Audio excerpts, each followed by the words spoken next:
Cigarette نوشی ایک انتہائی بری عادت ہے، مگر اس کے باوجود دنیا میں تقریباً 1 ارب لوگ سگریٹ نوشی کرتے ہیں، جو کہ دنیا کی مجموعی آبادی کا 20% ہیں۔ ایک اندازے کے مطابق دنیا میں روزانہ تقریباً 18 بلین سگریٹ فروخت ہوتے ہیں۔ تمباکو نوشی کی تاریخ ہزاروں سال پرانی ہے۔ تقریباً 8000 سال سے تمباکو کا پودا جنوبی اور شمالی امریکہ میں اگ رہا ہے، اور تقریباً 2000 سال پہلے ثقافتی مجالس میں تمباکو نوشی کا آغاز ہوا۔ ان محافل میں تمباکو کا استعمال چبا کر بھی کیا جاتا تھا۔ 16ویں صدی عیسوی میں تمباکو کا استعمال یورپ میں کثرت سے ہونے لگا، جبکہ 17ویں صدی عیسوی میں تمباکو باقاعدہ ایک صنعت کی صورت اختیار کر گیا۔ سگریٹ اپنی موجودہ شکل میں 19ویں صدی کے آخر میں بنائی گئی۔ تمباکو انڈسٹری کے سیاسی حلقوں میں اثر و رسوخ کے باعث تمباکو نوشی کا استعمال بہت بڑھ گیا۔ تمباکو کی خرید و فروخت پر روزانہ کی بنیاد پر اربوں خرچ ہوتے ہیں۔ صرف پاکستان میں معاشی سال 2014 میں 64 بلین سگریٹس پر 250 بلین روپے خرچ ہوئے۔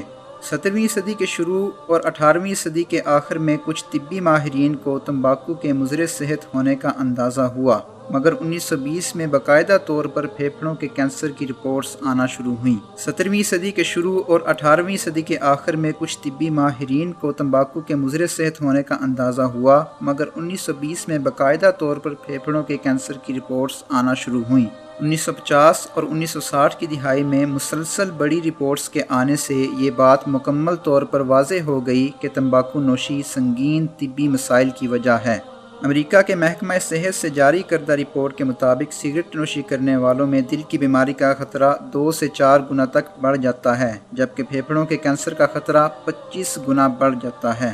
سگریٹ نوشی جسم کے کئی حصوں مثلاً جگر، معدہ اور گردوں میں کینسر کا باعث بن سکتی ہے۔ ورلڈ ہیلتھ آرگنائزیشن کی رپورٹ کے مطابق دنیا بھر میں ہر سال تقریباً 70 لاکھ لوگ سگریٹ نوشی کے باعث موت کا شکار ہو جاتے ہیں۔ ان میں وہ لوگ بھی شامل ہیں جو سگریٹ نوشی نہیں کرتے مگر سگریٹ کے مہلک دھوئیں کا شکار ہوتے ہیں۔ ورلڈ ہیلتھ آرگنائزیشن کے مطابق سگریٹ نوش کی سگریٹ سے اور منہ سے نکلنے والے دھوئیں یعنی سیکنڈ ہینڈ اسموکنگ کا شکار ہو کر دنیا میں ہر سال تقریباً 6 لاکھ لوگ موت کے منہ میں چلے جاتے ہیں۔ دنیا کے تقریباً تمام ممالک میں سگریٹ پر کسی نہ کسی انداز میں پابندی عائد ہے۔ زیادہ تر ممالک میں ریسٹورانٹس، ٹرانسپورٹ ایریاز اور کام کاج کی جگہوں میں سگریٹ نوشی پر پابندی ہے۔ پاکستان ڈیموگرافک ہیلتھ سروے کے مطابق پاکستان میں 46% مرد اور 5.7% خواتین تمباکو نوشی کرتی ہیں۔ سگریٹ نوشی کرنے والوں میں زیادہ تعداد نوجوانوں اور کسانوں کی ہے۔ پاکستان میں پھیپھڑوں کے کینسر کے 90% کیسز براہ راست تمباکو نوشی سے پیدا ہوتے ہیں، جس کے باعث ہر سال 1 لاکھ لوگ جان کی بازی ہار جاتے ہیں۔ سگریٹ نوشی کی روک تھام کے لیے کچھ عالمی NGOs اور ادارے مثلاً ورلڈ ہیلتھ آرگنائزیشن مختلف سیمینارز اور ورکشاپس کا انعقاد کر کے لوگوں کو اس کے مہلک اثرات سے آگاہ کر رہے ہیں۔ شرعی حوالے سے اگر بات کی جائے تو اکثر علماء و فقہاء کے نزدیک سگریٹ نوشی حرام ہے۔ ہمارا دین اسلام ناپاک اور ضرر دینے والی چیزوں کو ناپسند کرتا ہے۔ ارشاد باری تعالیٰ ہے، اے نبی صلی اللہ علیہ وسلم، ان مومنوں پر پاکیزہ چیزوں کو حلال جبکہ ناپاک چیزوں کو حرام قرار دیجیے۔ اس کے علاوہ سگریٹ کی وجہ سے منہ کا بدبودار ہونا شرعی طور پر سخت ناپسندیدہ ہے۔ نبی صلی اللہ علیہ وسلم نے فرمایا کہ کوئی شخص کبھی کچا لہسن یا پیاز کھا کر مسجد میں نہ آئے، کیونکہ اس سے فرشتوں کو تکلیف ہوتی ہے۔ جب لہسن اور پیاز جیسی حلال چیزوں سے پیدا ہونے والی بدبو کے بارے میں یہ حکم ہے تو سگریٹ جیسی حرام چیز کی کراہیت کا عالم کیا ہوگا؟ حیرت انگیز بات یہ ہے کہ سگریٹ کے بے شمار نقصانات کا علم ہونے کے باوجود ایسی کیا بات ہے کہ لاتعداد لوگ مستقل بنیادوں پر سگریٹ پیتے ہیں اور اسے ترک کرنے پر تیار نہیں۔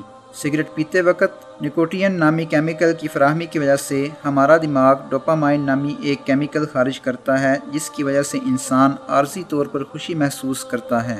یہی وجہ ہے کہ ایک سگریٹ نوش کو جیسے ہی کسی بوریت یا ٹینشن کا سامنا ہوتا ہے تو وہ دماغی طور پر اس حالت سے نکلنے کے لیے سگریٹ کا استعمال کرتا ہے۔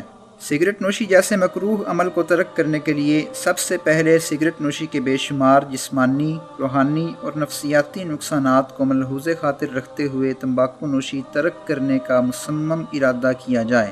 سگریٹ نوشی کی جگہ کوئی اور اچھی اور صحت مند عادت اپنائی جائے، جیسے ورزش کرنا، مطالعہ کرنا اور اچھی مجالس میں شرکت کرنا وغیرہ۔